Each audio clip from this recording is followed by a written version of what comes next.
ไม่สงขาพ่อแม่พี่น้องผู้ปันแห้งเขาใจวันส่งข่าวคือตอนกูร้องนั่นนะคะเนาะไม่สงขาพ่อแม่พี่น้องผู้ที่สนใจปลาวาสนาติดตามข่าวสารวันเมืองเอาไลน์นอกเมืองนั่นนะคะเนาะวันเมื่อได้ก่อมาพบกันตั้งข่าวแทง91นะคะเนาะแมนอยู่ในวันที่21เดือนธันวาคม2026นั่นนะคะเนาะแมนมาในวันศุกร์ค่ะเนาะวันเมื่อได้ก่อข่าวต่างเทเลมีหูข้อข่าวอีดอ่อนปอตอนหนึ่งเตมาต้อไต่ปืนเผาผากตอนถึงพ่อแม่พี่น้องเขาเกี่ยวกับไปลองเงาร้ายข่าวสารวันเมืองนั่นในกันเนาะมีอยู่หนึ่งหัวข้อนั่นก็เกี่ยวกับไปลองตั้งกองทัพเอ็นแห่งกูเรียเหนือและกองทัพเอ็นแห่งกูเรียใต้โหมปาตั้งเมืองจากป่านในกันเนาะตาตั้งผายตั้งกองทัพกูเรียใต้แหล่ตั้งกองทัพเอ็นแห่งจากป่านในก่อไล่มาปุ่นเมทัสสางไปว่าตีอันกูเรียเหนือในไลยือหมากนั้นก็ขี่ปานาวุธแทงกำหนึ่งนะครับเนาะไลยือขี่ปานาวุธแทงกำหนึ่งกำนั้นก็เป็นปอกกำ3เยี่ยวนะครับเนาะเมื่อยืออันตั้งสุดภายในเหลือในก็ยือตา3ปอกนะครับเนาะภายในเหลือในก็ไลยือตา3ปอกเยี่ยวนะครับเนาะกำนำปับ1ไลยือมือวันที่6นะครับเดือนที่8ได้เหมือนกันนะออกัสนะครับเนาะเดือนที่8นั่นเหมือนกัน1กำกันเนาะกำที่1พอมากำที่2ก็ยื้อแทงมือวันที่12เดือนนั่นกับคานาเดือนที่8ในคานาที่กูเรียเหนือในไรยื้อหมักขีปนาวุธหลงคานาอันคามทวิตนะจะในคานาเป็นอาวุธนิวเคลียร์ที่ว่านะคานา กำได้มาแทงเมื่อวันที่20วันเมื่อในคานาวันที่20ป่วนมาวันเมื่อวานในคานากำในเข้ามาในวันที่21เจ้าเมื่อวานในวันที่20เลยมีการยื้อแทงปอกกำ3ในคานาไล่ยื้อขีปนาวุธอันใหญ่และหาวแห้งในคานายื้อขึ้นฝ่าตั้งเหนือกางหาวในลายกว่าที่หิมผังน้ำที่หิมผังน้ำตีอันมีเมืองจำเมืองจับปานนั่นที่ได้มีเมืองจับปานกองทัพเป็นแห่งจับปานในเขตกุ้มกำอยู่นั่นนะครับเนาะเป็นนาทีกุ้มกำของเขาอยู่นั่นแล้วก็ตกกว่าภายดั้งเหนือนะครับเนาะอำไรตกกว่าภายดั้งเหนือในน้ำปังหลายนะครับเนาะน้ำปังลายมหาสมุทรนะครับเนาะลายตกลงกว่าในน้ำปังลายอันที่อยู่ตั้งตอนภายตั้งเหนือเมืองจับปานเนี่ยนะครับเนาะเฮ็ดให้ภายดังกองทัพเป็นแห่งกุเรียตายแลดังกองทัพเป็นแห่งจับปานในก็ไล่มาตกตื่นกันนะครับเนาะว่ากุเรียเหนือในไล่ตบและยื้อขีดอาวุธแทงเนี่ยเฮ็ดคิดเฮ็ดปลายกันน้ำนั้นก็เฮ็ดไข่ให้เปียไข่เปียในเลยลองว่าอย่าปีศาจคัดเมืองเขาว่าจึงหือนะครับเนาะเขาก็ภายดังกองทัพเป็นแห่งนั้นก็เมืองกุเรียตายแลดังเจ้าหน้าที่ภูมิพินพรภูมิจันทร์ในเมืองกูเรียไตนั่นก่อผายดังบนห้องว่าอาจูเปิ้นห้องว่าผายผู้น้ำบนห้องว่าเป็นผู้ก้อนอึ่งนะคะผู้ก้อนอึ่งก้อนตับเนี่ยนะครับเนาะไรที่มีภูมิจันทร์นั่นในเขามาลาตีในปางกลุ่มหลงในรัฐสภานั่นลาดว่าเฮายอมรับในขณะเฮายอมรับเลยเฮาบ่ใครห้ามใจหรือ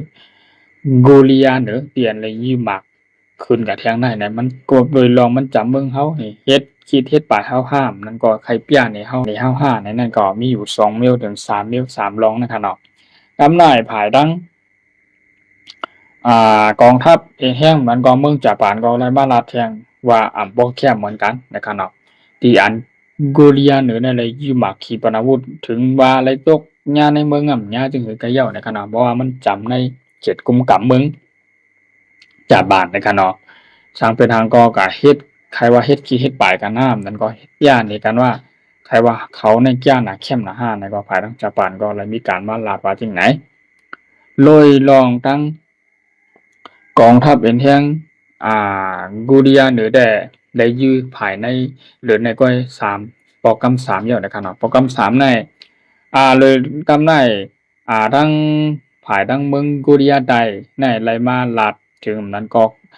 ลามขาดด้วยว่ากูเรียเดี๋ยวนี้มีอาวุธนิวเคลียร์นั้นก็โหลบนิวเคลียร์เนี่ยครับว่ามีอยู่ที่ม็อก80ลูกถึงปาก20ลูกเดียวเมื่อเดียวนั่นนะครับเนาะ อันนั้นก็เลยล่ามด้วยค่ะนะล่ามด้วยอันไปฮูติเตะค่ะอันภายดังกูเรียไตเนี่ยภายดังกูเรียไตในล่ามตุ้ยก้อยกำได้วายหรือเสียนั่นทำก้ามืออันตั้งป่นมาในที่อันคุณประธานาธิบดีคุณโดนัลด์ทรัมป์ที่เป็นผู้นำของเมืองอเมริกานั่นก็เลยพยายามมาลาดถึงว่ากูเรียเหนือน่ะที่มีอาวุธนิวเคลียร์ที่มีอยู่มอก57ลูกถึง60ก้อยมันนั่นก็อัพป่น60นะครับเนาะกำได้มันป่นมาห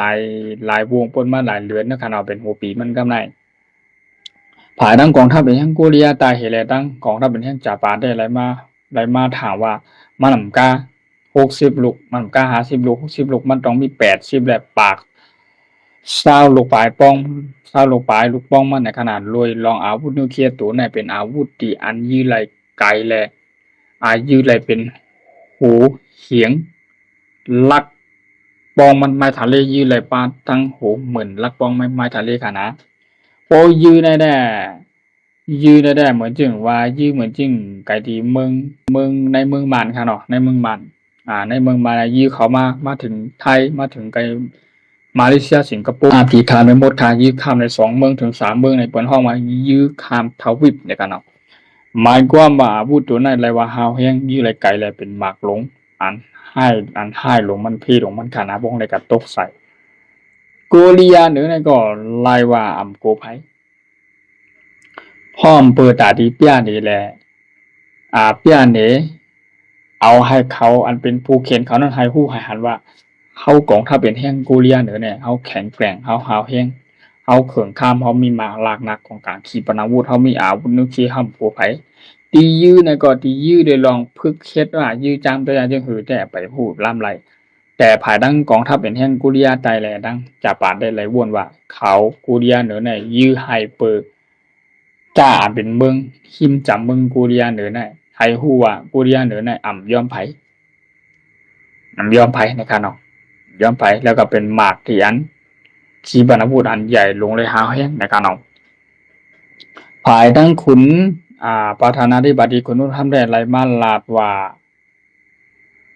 ไรมาลาดว่าปีมีการอุบอู้กันแทงกํหนึ่งอยู่นะครับเนาะทบกันแทงกํหนึ่งตั้งขุนผู้นำเมืองกูเรียเหนือนั่นห้องว่าขุนคิมจองอึนกันเนาะเมื่อขุนโดนัลด์ทรัมป์นั้นก็ประธานาธิบดีที่เป็นผู้นำอเมริกันในยามพ้องมาด้วยนะขณะมือป่นมาอ่อนตังที่มันจ่ายไหลขึ้นเป็นผู้นำกับผ่าปอกำหนึ่งนั่นค่ะเนาะตาเข้าตั้ง4ปีนั่นก็เลยก็ฮบทบดังขุนผู้นำดังเมืองกูเรียเหนือขุนคิมจองอึนนั่นนะคะเนาะได้ฮบทบกัน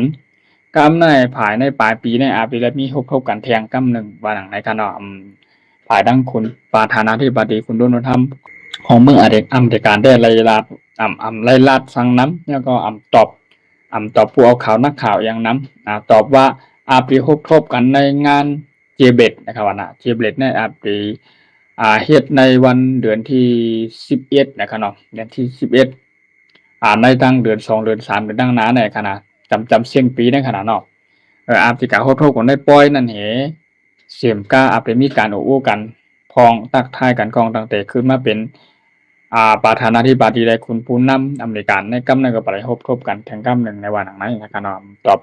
นักข่าวปันผ่าว่าสังนะครับเนาะภายดังคุณผู้นำอเมริกันได้อะไรว่าทิ้งนั้นนะครับเนาะกำนั้นอันที่ไล่คนกี่คนหูไปทาได้อันใครล้อมกวมกูนั่นได้ที่มีอยู่ที่เมืองอันจำเมืองกูเรียเนี่ยนะก่อนนั้นห้องกูเรียใต้ก็เป็นผู้เขียนกูเรียเหนือในขณะเนาะกำไรมาทางจาปานก็ใครว่าเป็นผู้เขียนของเมืองกูเรียเหนือแทงไหนก็ลุยลอง2เมืองในเข็มก้าทางอเมริกาในขณะเนาะกูเรียเหนือกองทัพเป็นแห่งกูเรียเหนือถึงตีไรมาเปียเหนือลอกลายภายในเดือนในก็ยื้อหาพุทธนิวเคลียร์วันที่6 1โลกวันที่12เนี่ยตบทางโลกนึงมาในวันที่20ป่นมาเนาะวันที่20บอกว่ามาในวันที่21บอกว่าก็ตาบหนีทางลูกนั้นบ่ตาได้เปียนี่หายฮู้ว่าเก่าขากกองทัพกูเรียเหนือในยอมไผเป็นผู้เขียนก็ได้พร้อมหลอตึกไผโทนาซึกมาก็ได้ปักให้มันรับครับเป็นนักกองว่าหนังไหนค่ะเนาะเกี่ยวกับไปลอง